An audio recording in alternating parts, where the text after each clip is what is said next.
kabar bro? Alhamdulillah bro, gimana bro? Sehat? Berapa hari kita nggak ketemu ya?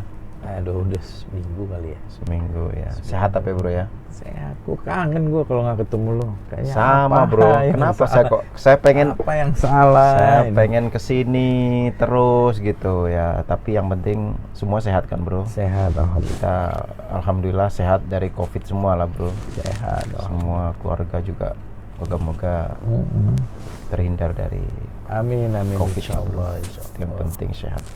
Insya Allah, insya Allah. Ngomong-ngomong kita ngobrol-ngobrol apa ini bro? Yang saya tadi sudah kepikiran di sini mau ngobrol apa gitu ya. Ngobrolin itu mengenai harta kekayaan apa-apa tuh yang biasa lu jalanin. Gue sambil santai begini ya. Nggak apa-apa. Habis Santai aja bro, saya juga santai. pakai kopi ya gini nggak apa-apa kan? Nggak apa-apa nanti. Jadi biar kelihatan Apa? look more wise lah gitu. Kayak ini, biar dipanggil, dicium-cium tangan. Mungkin baru kepikiran bro. Jadi saya ingin berbagi informasi ya. Ini cuma ngobrol-ngobrol aja bro ya. Terlepas dari ya percaya boleh, tidak percaya boleh, ini namanya obrolan aja. Ya boleh dikatakan sebuah misteri atau jawaban nanti. Kita flashback ke belakang bro. Flashback ke belakang, bukti bahwa sebenarnya jauh sebelum ada agama masuk di bumi Nusantara ini bro, terutama Jawa ya, karena kita di Pulau Jawa. Kalau Hindu kan masuk di abad 4 kurang lebih. Jadi ini ngobrolin mengenai sejarah Nusantara nih. Ya, sejarah lah, sejarah Nusantara supaya ya ada pencerahan lah tentang Nusantara tercinta ini. Tapi santai-santai aja sih, jangan terlalu berat-berat lah bro. Jangan berat-berat lah. Ngobrol-ngobrol. BTW, saya minum kopi dulu. Oh silakan. Sudah disuguhin masa diminum. Gue sambil ngerokok nggak apa-apa ya? Boleh, nggak Tapi apa-apa. Cak, gue bilang lo Cak, serius ini serius lo Cak. Gue nggak bohong. Lu sebenarnya face lu tuh mirip banget sama, lu tau nggak siapa? Siapa sih? Ustadz yang terkenal sekarang. Wah, saya kurang mengikuti kalau Ustadz itu. Coba lo. Gue sambil ngerokok. Kalau saya sangat ngefan sama Ustadz kuno. Ya, Gusmus saya paling ngefan sih. Lu mirip Gus Miftah. Serius. Masa sih? Serius lu mirip. Yang pakai kacamata hitam itu. Serius, yang kacamata hitam yang sering sama Dedi yang masukin Islam Dedi Kobuser. Luar masa biasa sih? tuh. Mirip apa sih? namanya jamaahnya banyak. Serius, lu pakai kacamata mirip coba ya? aja, tapi lu pakai kacamata ngetopan dia, bro. Serius. Ini nih kacamata. Masa sih, bro? Nih lu pakai. Lu pakai coba. Yang bener Ya, aja, lu bro. pakai serius. Bener serius. Coba. Nah, kayak serius kan, mirip kan? Coba. Kayak men Black, bro. Serius. Jangan cepet. Sepanjang pembicaraan ini. Jadi saya suruh pakai ini. Pakai terus. Ntar diketawain. Enggak lah. Audience, bro. Kan kita santai, nggak serius, bro. Udah, nggak apa-apa. Kita obrolan santai. Lampunya ini agak terang, jadi enak juga sih, nggak silau, bro. Iya. Nggak apa-apa lah dikatain gokil juga nggak apa-apa lah. Oke. Karena request dari sahabat saya suruh pakai kacamata hitam, ya saya pakai aja bro. Ya, gue sambil ngerokok ya. Nggak apa-apa, santai. Minum lagi dong. Ya udah, ntar minum lagi bro. Nah lanjut. Ya kembali lagi. Jadi saya punya cerita ingin flashback. Kayaknya maju dikit deh bro. Maju dikit bro. Terus lagi. Biar kelihatan muka lu kayak Gus Miftah, kanan dikit. Nanti biar komen guys, kalau mirip atau enggak gitu. Mirip guys. Kalau kata gue mirip, yang lain komen pasti mirip. Ya. Jadi saya akan cerita bahwa mengapa di bumi Nusantara ini, di Jawa khususnya, jauh sebelum ada agama Hindu masuk ke bumi Nusantara ini, sebenarnya masyarakat Nusantara khususnya Jawa itu sudah menyembah Yang Maha Agung. Menyembah Yang Maha Agung. Yang Maha Agung atau ingkang murbeng dumadi atau yang pertama jadi atau sang yang tunggal pawenang. Artinya sudah tauhid ini, bro. Ya para sejarawan sih bilang agama animisme atau dinamisme, it's okay lah, tapi kenyataannya memang sudah tauhid duluan. Nah, yang menjadi pertanyaan besar, loh, siapakah yang mengajarkan ketauhidan di Nusantara, khususnya di Jawa ini? Padahal kan benar. kan tidak tercatat di sini ada nabi, ada rasul. Yang kita tahu nabi dan rasul kan ya di Jazirah Arab, di kaum Bani Israel lah ya kan. Di dalam kitab-kitab yang terang kan Nabi itu dituliskan ribuan, ratusan ribu malah. Mungkin di sini tidak tertulis, banyak yang bilang begitu, tapi nanti versi yang lain lah akan Dan saya di Al-Quran saya juga tertulis, di Al-Quran tuh Nabi dan Rasul kurang lebih sekitar 25. Oh, Tapi- yang tercatat. Yang ya. Nah, ini kan saya akan coba gali. Saya gali dari pengalaman pribadi. Spiritual. Ya, boleh pengalaman spiritual, boleh pengalaman kenyataan yang saya cerita sebelumnya. Nah, cerita ini kan juga dari para leluhur bumi Nusantara. Tapi cerita ini sebenarnya sudah pernah dimuat atau dituliskan di Serat Darmo Gandul, bro. Serat Darmo Gandul. Nah, nanti bisa di Serat Darmo Gandul itu semacam sejarah yang dituliskan di kayak seperti macopat atau seperti kesenian, seperti sajak Jawa gitu. Jadi sebenarnya ini menceritakan tentang dialog antara Prabu Brawijaya V dengan Sabdo Palon Noyo Genggong. Nanti saya jelaskan siapa sosok Sabdo Palon Noyo Genggong ini. Dengan jadi empat tokoh nih. Prabu Brawijaya V yang dalam sejarah boleh dikatakan sebagai Raja Mojopahit terakhir. Kemudian Sabdo Palon Noyo Genggong ini dua sosok manusia yang sebenarnya satu tapi ya dua. Kemudian satu adalah yang Sunan Kalijogo atau Raden Said. Nah, di situ terjadi dialog dikarenakan apa? Dikarenakan sebenarnya Prabu Brawijaya V ini ke puncak Gunung Lawu waktu itu karena diserang atau terdesak oleh putranya sendiri, Raden Patah, yang memproklamirkan sebagai kerajaan Islam pertama di Pulau Jawa. Karena bapaknya dianggap, ya mohon maaf, kafir, tidak sesuai dengan keyakinan Islam, sehingga diperangi untuk diambil tahtanya Mojopahit karena memang sudah agak lemah. Walaupun sebenarnya masih kuat, tapi anaknya kan lebih tahu cara mengambil kekuasaan. Sehingga terdesak, larilah menepi ke puncak Gunung Lawu. Nah, disitulah mulai terjadi nanti dialog-dialog itu, bro. Ya, dialognya kayak gimana, bro? Jadi sebenarnya dialog itu terjadi karena Raden Patah itu menyesal, bro. Setelah itu terjadi, dia memerangi bapaknya, menyesal. Menyesal, kok aku begini kepada orang tuaku. Padahal di dalam agama Islam kan diajarkan lakum dinukum waliyadin sebenarnya kan.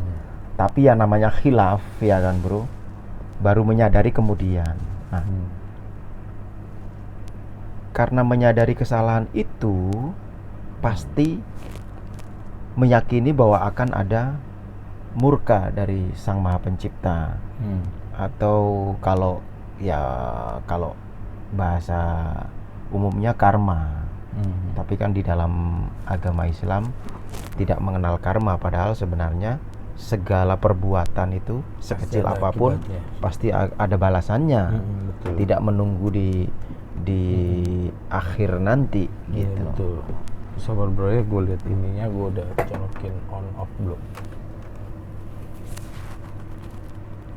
Oke, lanjut terus. Ya, saya lanjut bro ya. Jadi karena menyesal dan ia meyakini akan ada akibat dari perbuatan itu, karena memang di dalam agama Islam yang diyakini oleh Raden Patah bahwa sebenarnya berbeda agama itu tidak masalah, karena di Quran udah dikatakan lakum dinukum waliyadin, dan hidayah itu urusan Allah.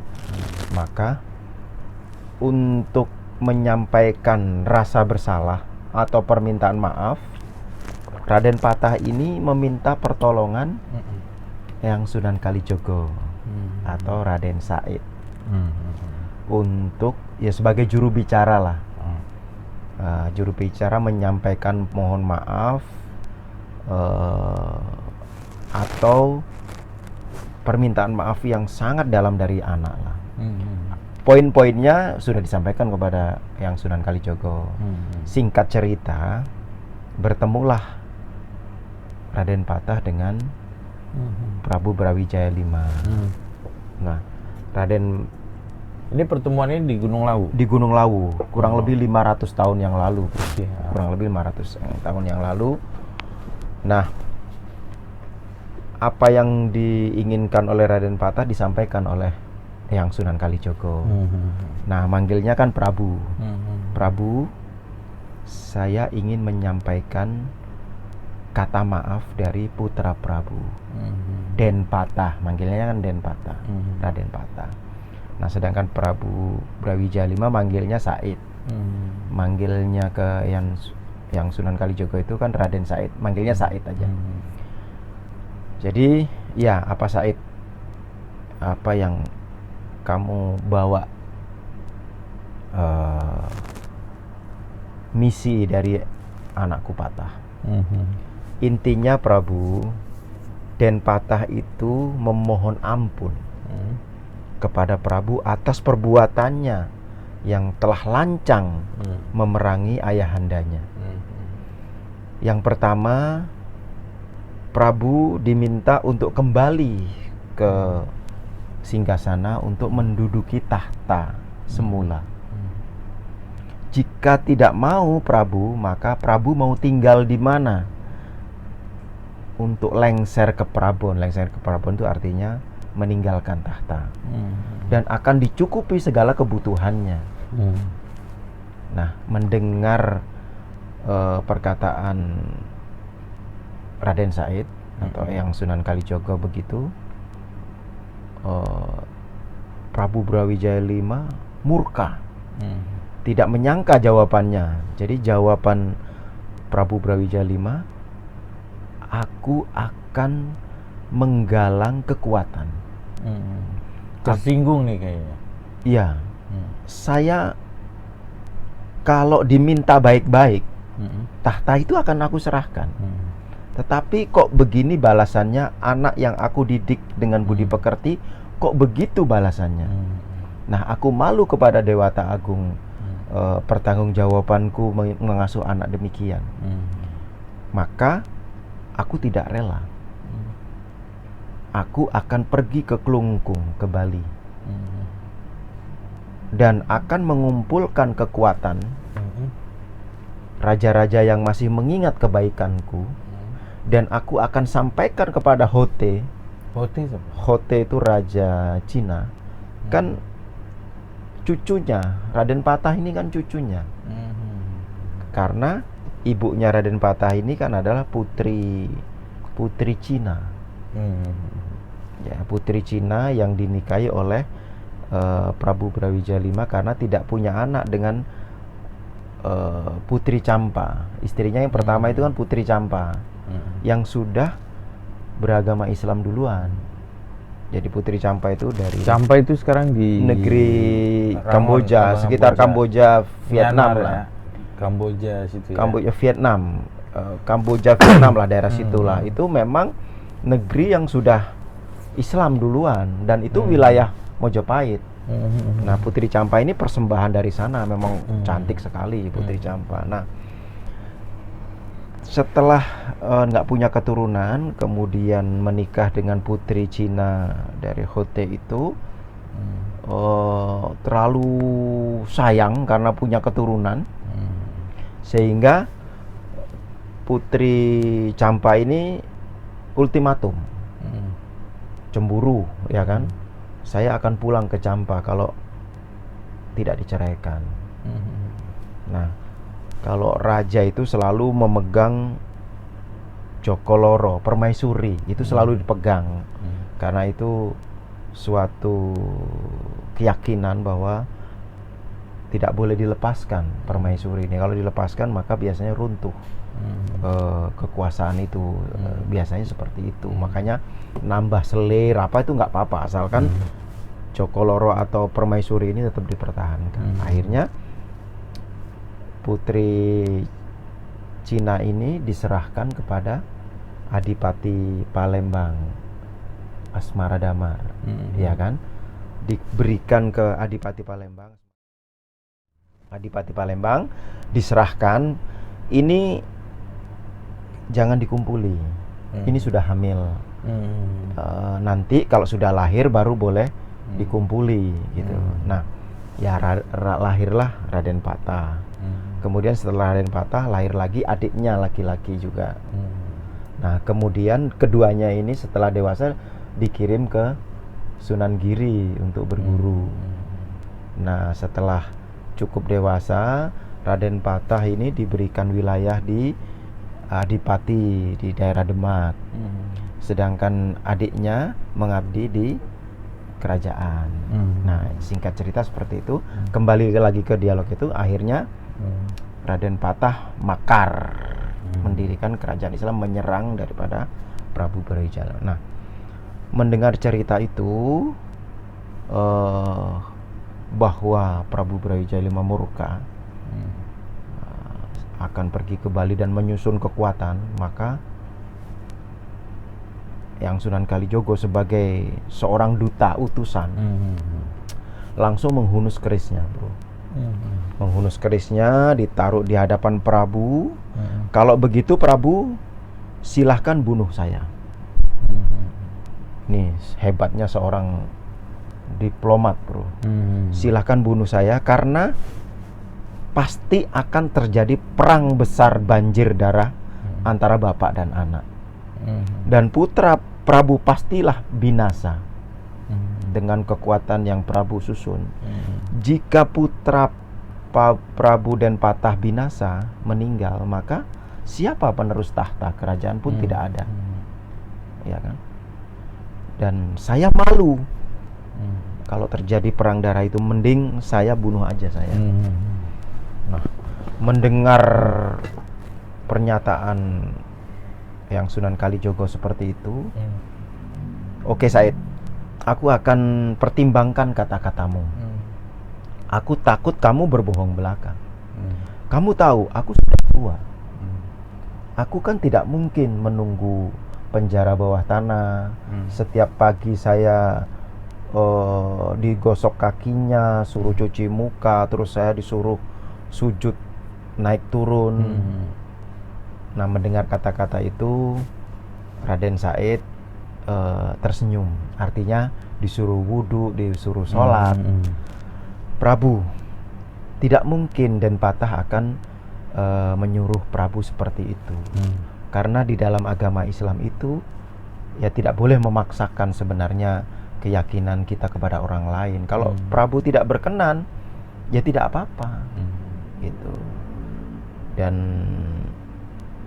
Den Patah meminta kalau Prabu tidak berkenan kembali ke tahta, diminta pusakanya untuk sebagai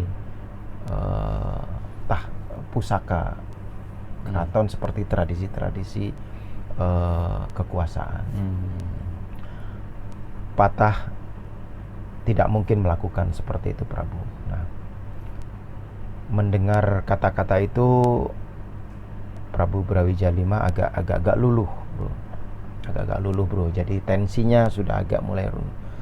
Oke, Said, coba ceritakan apa sih ajaran Patah itu yang katanya Islam itu bagaimana? Nah, di situ terjalilah dialog. Ya istilahnya yang Sunan Kalijogo mempresentasikan Islam itu bagaimana, yang sebenarnya. Jadi kan selama ini Prabu Brawijaya V kan baru mendengar dari istrinya, mungkin dari selentingan, kan tidak berani, tidak ada yang berani menjelaskan secara detail kepada seorang raja besar gitu. Nah, pada kesempatan itu kesempatan bagi yang Sunan Kalijogo untuk menjelaskan yang sebenarnya. Tahu sendiri bro, kalau yang mempresentasikan Sunan Kalijogo bro, yang terkenal dengan caranya yang halus mengajarkan Islam di tanah Jawa ya kan, dengan tetap memasukkan unsur-unsur budaya. Kalau langsung frontal seperti asalnya nggak mungkin diterima bro, gitu loh. Karena di sini sudah sangat mengakar bagaimana budaya yang sangat kuat itu. Nah, jadi singkat cerita, Prabu Brawijaya V itu berkenan mengucapkan 2 kalimat syahadat bro. Nah, ini penting, akan saya bacakan syahadat menurut Eyang Sunan Kalijogo bro. Ya, jadi menurut Eyang Sunan Kalijogo, orang Islam jika tidak mengerti makna syahadat itu dikatakan ya percuma. Artinya ya belum syah sebagai seorang Islam. Ini menurut Eyang Sunan Kalijogo bro ya. Jadi asyhadu alla ilaha illallah wa asyhadu anna Muhammadar Rasulullah.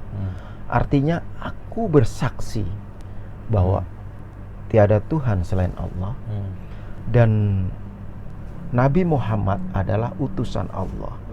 Artinya bahwa bukan bersaksi terhadap wujud manusia Nabi Muhammad yang di Arab itu bro. Jadi bukan bersaksi terhadap wujud manusianya. Ini menurut versi yang Sunan Kalijogo. Karena apa? Kita tidak menyaksikan. Contoh sekarang ini, kita tidak pernah menyaksikan Nabi Muhammad. Bagaimana kita bersaksi bahwa Muhammad itu utusan Allah? Tetapi maksudnya kita menyaksikan atau meyakini kebenaran yang diajarkan oleh Nabi Muhammad. Itu yang dipersaksikan bro, yang kita rasakan. Jadi menurut Eyang Sunan Kalijogo seperti itu. Bukan kita bersaksi sebagai wujud manusia Muhammad di tanah Arab, tapi bersaksi akan kebenaran yang dibawa ajaran Nabi Muhammad. Nah, itu menurut Eyang Sunan Kalijogo. Nah, singkat cerita, Prabu Brawijaya V mengucapkan 2 kalimat syahadat. Asyhadu alla ilaha illallah wa asyhadu anna Muhammadar Rasulullah. Langsung disambut dengan petir bro. Diar. Karena memang Raja Prabu Brawijaya itu raja besar bro, raja besar yang bayangkan wilayahnya sampai boleh dikatakan waktu itu Mataram itu adalah kejayaan ini kan, kerajaan Majapahit ini bagian dari Mataram bro. Jadi Mojopahit itu kerajaan terbesar di dunia waktu itu, termasuk kerajaan terbesar di dunia. Disambut oleh petir. Nah, setelah mengucapkan 2 kalimat syahadat, biasalah di dalam agama itu kan ada potong rambut. Potong rambut itu sebagai istilahnya syah lah, lebih syah gitu. Dipotonglah rambutnya oleh Eyang Sunan Kalijogo bro. Dipotong, tapi tidak mempan bro, karena memang sakti banget bro Prabu Brawijaya V ini. Akhirnya Eyang Sunan bicara, Prabu, kalau Prabu belum mantap benar, maka rambut Prabu tidak akan bisa terpotong. Akhirnya Prabu Brawijaya V semedi menghening sebentar, bersemedi mungkin mengikhlaskan bahwa dia memang pindah keyakinan. Yang sebelumnya itu agama Budi, ya kan, agama Budi. Nah, akhirnya bisa dipotong bro. Potong, dilepas, ditiup angin. Nah, ditangkaplah oleh Sabdo Palon Noyo Genggong, bro. Datang karena ada rambut itu, datanglah Sabdo Palon Noyo Genggong. Sabdo Palon Noyo Genggong ini 2 orang penasehat raja. Sebenarnya 2 orang ini adalah perwujudan dari Eyang Ismaya sendiri, bro. Yang dalam episode sebelumnya saya pernah jelaskan, bro. Di vlog gua. Di vlog di kau ya. Iya, Helmi Alwi. Di vlog Helmi Alwi ya kan, boleh dilihat yang belum melihat. Ada di vlog Bro Helmi Alwi. Helmi tulisannya Helme. Oh, terusannya Helmi ya. Nanti ada di sini guys ya. Jadi pernah saya ceritakan bahwa yang Ismaya itu sebenarnya tokoh yang disamarkan. Di balik tokoh malaikat dan iblis yang terkenal di dalam kitab-kitab kan selalu dikatakan malaikat iblis kan. Sebenarnya di sampingnya itu ada Ismaya yang disamarkan, ya itu sudah mungkin kehendak Sang Maha Pencipta. Ketiganya ini bersaudara. Jadi diciptakan pertama sebelum jagat raya diciptakan. Jadi diciptakan iblis, malaikat sama Ismaya ini bertiga ini pertama sebelum jagat raya diciptakan. Dan ketiganya disebut Tritunggal Pawenang. Sedangkan Allah itu adalah Sang Yang Tunggal Pawenang. Ini obrolan aja ya guys ya. Jadi bukan bermaksud menyalahkan apa yang kita terima selama ini obrolan aja lah sebagai ya wacana lah, bro ya.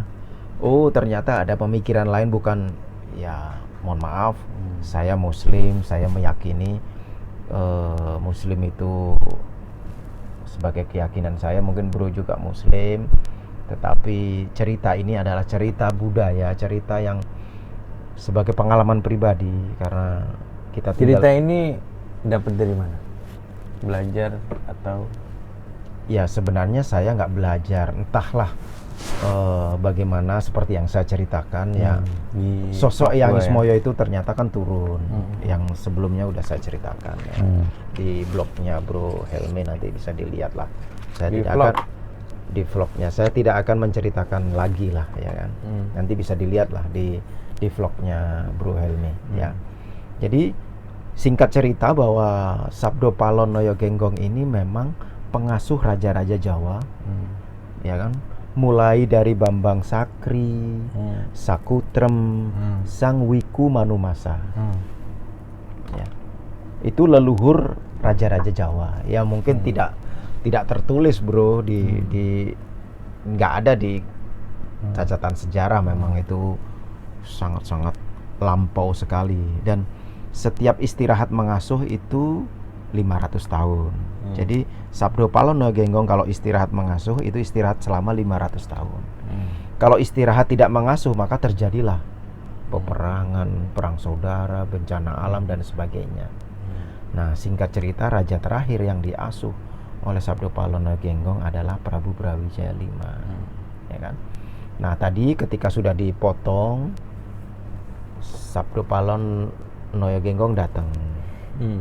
Prabu Brawijaya V mengatakan, "Hei kamu sini.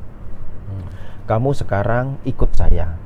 Pindah keyakinan agama Islam yang lebih baik daripada yang kita anut sebelumnya." Nah, di situ kaget Sabdo Palon Noyo Genggong. Prabu lupa siapa saya. Saya ini danyangnya tanah Jawa, penguasa tanah Jawa. Dan dari dulu saya yang mengasuh raja-raja Jawa. Mulai dari yang saya sebutkan tadi, Bambang Sakri, Sakutrem, Sang Wiku Manumasa. Itu adalah leluhur Pak Prabu. Tidak pernah pindah keyakinan, yaitu agama Budi.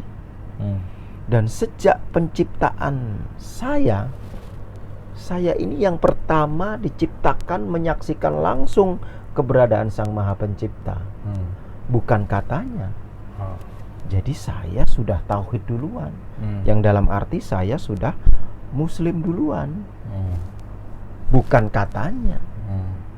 Nah, di situ singkat cerita terjadilah dialog yang sangat panjang. Jadi bisa dilihat di vlog di blok. Blok Iya, Purwokerto. blok Purwokerto nanti bisa dilihat di situ judulnya Awan Terang Mojopahit 2. Nanti lebih lengkap dialognya bisa di situ, Bro. Jadi ini kan saya ungkapkan poin-poinnya aja. Jadi singkat cerita, karena memang seorang kesatria Prabu Brawijaya V itu kalau sudah mengucapkan itu pantang ditarik kembali, Bro. Terlepas itu salah atau benar. Seorang kesatria itu kalau salah ya mengakui salah, kalau benar ya dipertahankan. Nah, karena di situ terjadi dialog yang sangat panjang di mana Sabdo Palon mengungkapkan bahwa yang mengajarkan ketauhidan di tanah Jawa itu sebenarnya beliau kepada raja-raja Jawa, sehingga diikuti oleh raja dan rakyatnya, dan berperilaku budi pekerti luhur yang dalam bahasa Arabnya akhlak itu sudah diajarkan juga.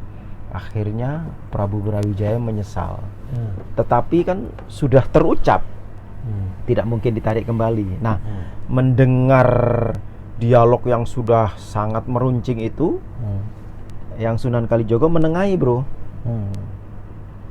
Prabu, sudahlah. Prabu itu sudah mendapatkan hidayah dari Allah. Itu sudah karunia. Tapi baiklah, jika mata air di puncak Gunung Lawu ini menjadi wangi, maka Prabu artinya sudah mantap pindah keyakinan hidayah Allah untuk masuk Islam.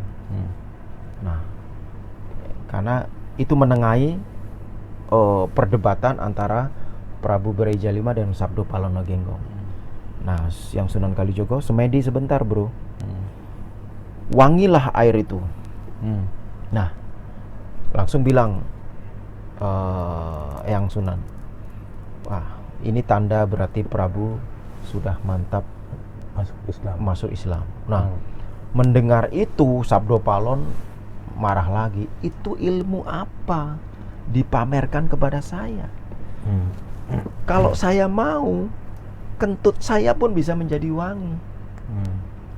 Kamu tahu nggak, dulu tanah Jawa ini gonjang-ganjing saya kentuti, sehingga gunung-gunung itu mengeluarkan kawahnya, sehingga Jawa dan dunia bumi ini menjadi tenang. Dan aku patok di tidar tanah Jawa supaya bisa dihuni oleh manusia karena sudah menang. Itu semua adalah pekerjaan saya yang mendapatkan ridho dari Yang Maha Kuasa, dari Sang Yang Tunggal Pawenang.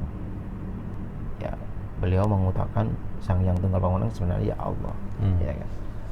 Nah, kalau begitu aku tidak sudi mengasuh Raja Jawa seperti kamu. Aku akan tinggalkan kamu, dan sejak saat ini musim tidak karu-karuan. Padi akan kecil-kecil aja sebagai makanan burung. Karena itu merupakan hukuman daripada Sang Maha Pencipta karena sudah mengingkari leluhurnya. Nah, lihat nanti orang Jawa akan ikut-ikutan agama seperti kamu dan berlagak lebih tahu segalanya dari apa yang mereka lihat saja. Nah, akhirnya Prabu Brawijaya V, kamu hendak kemana? Saya akan pergi, tidak kemana-mana. 500 tahun lagi aku akan kembali. Aku akan mengasuh tua ataupun muda yang mengerti kawruh Jawi. Jadi yang mengerti tentang falsafah Jawa. Makanya Jawi itu sebenarnya artinya tauhid, Bro. Tidak ada arti lain. Nah, sejak itu Sabdo Palono Genggong lenyap bagaikan ditelan bumi. Dan Prabu Brawijaya V mengatakan kepada yang Sunan Kalijogo, Said, nanti Blambangan ganti namanya menjadi Banyuwangi, sebagai pertanda kembalinya Sabdo Palono Genggong mengasuh baik tua maupun muda yang mengerti kawruh Jawi, yang mengerti tatanan Jawa. Nah, dari cerita ini, Bro, sekarang sudah 500 tahun. bahkan lebih dikit. Nah, ini akan kita saksikan kembalinya Sabdo Palono Genggong, mengembalikan lagi tanah Jawa atau khususnya umumnya bumi Nusantara ini kembali menjadi sejahtera karena berbudi pekerti luhur. Atau kalau bahasa berakhlakul karimah itu bahasa Arabnya, ya kan? Karena tujuan daripada diutusnya seorang rasul dan nabi adalah untuk memperbaiki akhlak manusia. Nah, karena yang selama ini kita sudah rasakan hampir terkikis budi pekerti itu, bro. Ya kan, sehingga korupsi di mana-mana, ya kan, ketidakadilan, kemudian kerusakan alam dan sebagainya, bro. Nah, singkat cerita tentang Sabdo Palono Genggong ini menjadi jawaban siapa yang mengajarkan ketauhidan di tanah Jawa, khususnya bumi Nusantara umumnya, yaitu Sabdo Palono Genggong. Nah, itu sekedar cerita aja, bro. Jadi tidak Perlu terus diperdebatkan karena ini adalah cerita berdasarkan betul pengalaman pribadi, boleh dikatakan pengalaman spiritual atau apapun lah. Tapi justru dengan cerita ini kok saya semakin yakin bahwa Allah itu maha, bro. Maha luar biasa. Bagaimana membimbing manusia ini bertahap demi bertahap. Ada yang tertulis, ada yang tidak tertulis, dan ternyata memang ya inilah kemaha kekuasaan Allah itu membuat saya semakin yakin bahwa Allah itu ada, bro.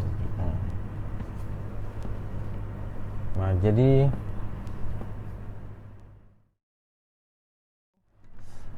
Saya minum dulu, bro. Aduh, haus, bro. Saya tuh kalau sudah bercerita tentang Nusantara itu kok semangat dan susah di stop, bro, karena mungkin kecintaan saya terhadap Nusantara ini, bro. Saya ingin Nusantara segera jaya, dan itu menjadi keyakinan saya bahwa Nusantara pasti jaya, bro. Saya minum dulu, bro. Ya. Udah dingin, bro, kopinya, bro. Seru soalnya bicara. Apa namanya? Kalau mau mengenai sejarah Nusantara kan banyak di vlog. Kalau di vlog gua banyak gua menggali cerita-cerita mengenai sahabat, cerita mengenai alim ulama, atau mengenai sejarah tokoh muslim gitu. Jadi bisa juga buka di vlog gua. Oh, siap. Ya, bro, nanti buka juga vlognya bro Helmi Alwi, bro, ya. Jadi ya, ada juga ngobrol santai aja, ada juga musik, ada juga saya juga suka cover lagu ya, walaupun tidak untuk jadi artis ya, untuk hiburan aja, suara sih pas-pasan, tapi hidup itu harus dinikmati. Betul. Ya kan, kita harus happy apapun keadaan kita. Ya, kalau memikirkan pusing, hidup itu pusing pasti, bro, tapi kita jalani dengan happy, itu wujud daripada kita syukur kepada Sang Maha Pencipta. Karena sebenarnya di dunia ini tidak ada alasan kita tidak bersyukur, bro. Iya kan? Jadi kesimpulannya gini, bro, ini bisa menjadi acuan dari pertanyaan, siapakah yang mengajarkan ketauhidan di bumi Nusantara umumnya, Jawa khususnya? Yaitu jawabannya Sabdo Palono Genggong. Ya, seperti saya ceritakan tadi, siapa Sabdo Palono Genggong? Ya, perwujudan Hyang Ismoyo sendiri. Jadi ini hanya obrolan saja, sebagai wacana saja, tidak untuk menyalahkan siapapun, tidak apalagi menyinggung masalah agama, ya. Silahkan berinterpretasi, ya, tidak ada kaitannya untuk saling menyalahkan. Intinya boleh kita beda pendapat, beda pikiran, tetapi tetap jaga persatuan dan kesatuan. Silahkan ngomong ke pemirsa. Oh, Pemirsa antum, vlog antum kan, silahkan sampaikan. ya, oke guys. Jadi ini obrolan saja, sebagai wacana atau ya kita berpikir coba out of the box berdasarkan pengalaman pribadi saya, pengalaman spiritual atau pengalaman ya, karena saya memang orang lapangan bertemu dengan berbagai kalangan. Pengalaman ini saya dapatkan memang ya, yang semoyo hadir kembali di dunia ini menggunakan media raga, ya istilahnya kurungannya. Ya kurungan itu ya sosok Sabdo Palon sendiri sebenarnya. Ada di vlog gua. Ada di vlognya Bro Helmi yang saya ceritakan, bisa dilihat nanti ya. Intinya tetap jaga persatuan, karena damai itu indah. Abaikan ajakan kebencian, karena itu sebenarnya adalah nafsu. Oke, sampai ketemu lagi. Wassalam.